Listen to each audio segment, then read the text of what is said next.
xaaladda koonfur galbeed oo amni ahaan iyo siyaasad ahaanba u qasan wararkii ugu dambeeyey maxaa ka jira ciidan maanta la sheegay inay u goosteen dhinaca badbaadada koonfur galbeed ciidamada la magac baxay ee fadhigoodu uu yahay degmada buurhakaba gobolka shabeellaha hoose agab al-shabaab ay ka tageen oo weliba qaraxyo waxyaabaha laga sameeya iyo kumbiyuutarro isugu jira oo guud ahaanba lasoo bandhigay iyo howlgallada socda ayaan halkan idinkugu soo gudbin doonaa saaxiibayaal soo dhawaada haddii ay tahay markaa kugu horreysay ee aadna soo booqatana nagu soo biir saaxiibada la sii wadaag qaybta hoose ee faaladana aragtidina nagula wadaaga cumar guux ayaan nahay aynu ku bilownay deegaanada hoostayga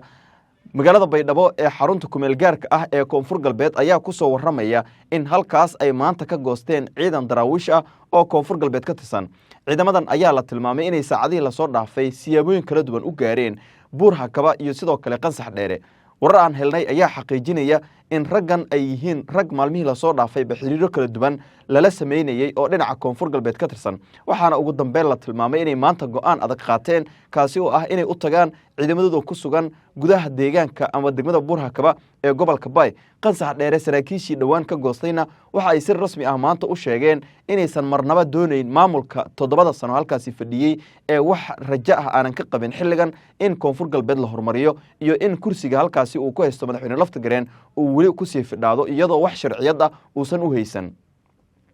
saacadihii lasoo dhaafay ciidankan ayaa la tilmaamay in siyaabooyin kala duwan loogu soo bandhigay qayba ka mid ah qansax dheere iyo sidoo kale degmada buurhakaba ee gobolka baay inkastoo saraakiishu ay si rasmi ah u sheegeen ciidamadan inay qayb weyn ka qaadan doonaan sugidda ammaanka guud ee labadan degmo haddana taliyihii dhowaan la wareegay gudaha deegaanka qansax dheere ee gobolka baay ayaa lagu soo warramaya in ciidan kale oo hor leh uu ka dalbaday dhinaca duleedka magaalada baydhabo ee xarunta kumeel gaarka ah ee koonfur galbeed warar iyo xogo isa soo taraya oo hoose oo aynu helayno ayaa tilmaamaya in ciidamadan guud ahaanba lagu wargeliyey inaysan ka bixi karin duleedka baydhabo iyo gudaha magaalada ciidamadii ugu badnaa ayaana xilligan la werinayaa in duleedkaasi la geeyey ee baydhabo gaar ahaan deegaanka lagu magacaabo burjeed ku dhowaad 700 oo askari oo daraawiish ah ayaa la tilmaamay saacadihii lasoo dhaafay in siyaabooyin kala duwan loo kala geeyey duleedka iyo guud ahaanba wadooyinka ka baxay iyo kuwa soo gala magaalada baydhabo in la fariisiiyey oo halkaas ay ku qaadanayaan amarro kala duwan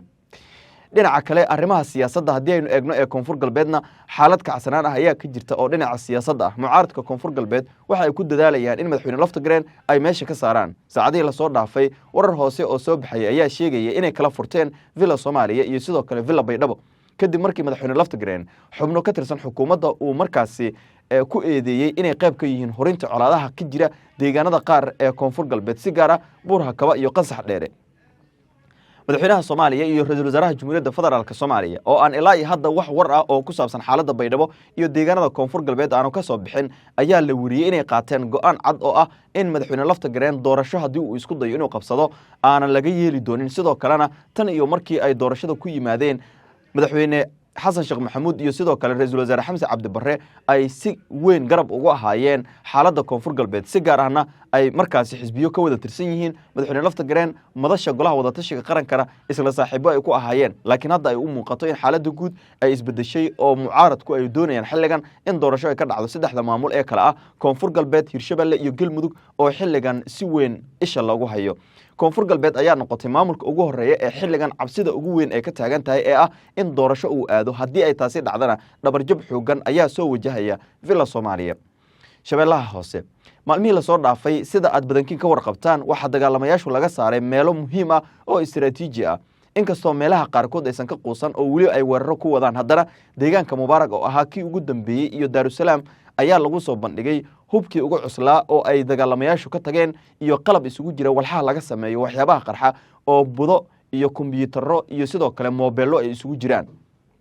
kuwaas oo saacadihii lasoo dhaafay ciidan ka tirsan kuwa militariga Soomaaliya ay soo bandhigeen inkastoo aan ilaa hadda si rasmi ah loo ogeyn qasaarihii gaaray kooxda iyo sidoo kale waxyaabaha ay ka tageenba haddana waxaa jira caruur iyo dad waaweyn oo dhibaato ay ka soo gaartay dagaalkii tooska ahaa ee kooxda iyo sidoo kale ciidamada militariga Soomaaliya u dhaxeeyay kaasi oo ka dhacay deegaanka mubaarag iyo sidoo kale daarusalaam marka laga soo tago qalabkaasi la soo bandhigay ee ay kooxda ka carareen haddana taliyaha ciidanka dhulka xoogga dalka Soomaaliyeed ayaa cisbitaalka xoogga dalka ku booqday caruur iyo sidoo kale dad waayeelo ah oo ay waxyeello ka soo gaartay kooxda al-shabaab iyo sidoo kale ciidamada militariga dagaalkii u dhaxeeyay ee dhawaan ka dhacay deegaanka mubaarag ee gobolka shabeellaha hoose deegaanada gobolka weli waxaa ka socda howlgallada tooska ah ee badar ee bisha barakaysan ee ramadaan si gaar ah diradda loogu saarayo meelaha ay gacanta ku hayaan kooxda al-shabaab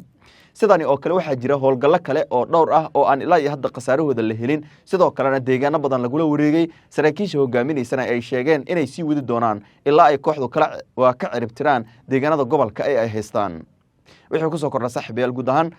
xaaladda guud ee gobolka shabeellaha hoose tan baay iyo bakool iyo sidoo kale deegaanada qansax dheere iyo sidoo kale buur hakamana barnaamijyadeen wararkeena dambe ayaan idinkugu soo gudbin doonaa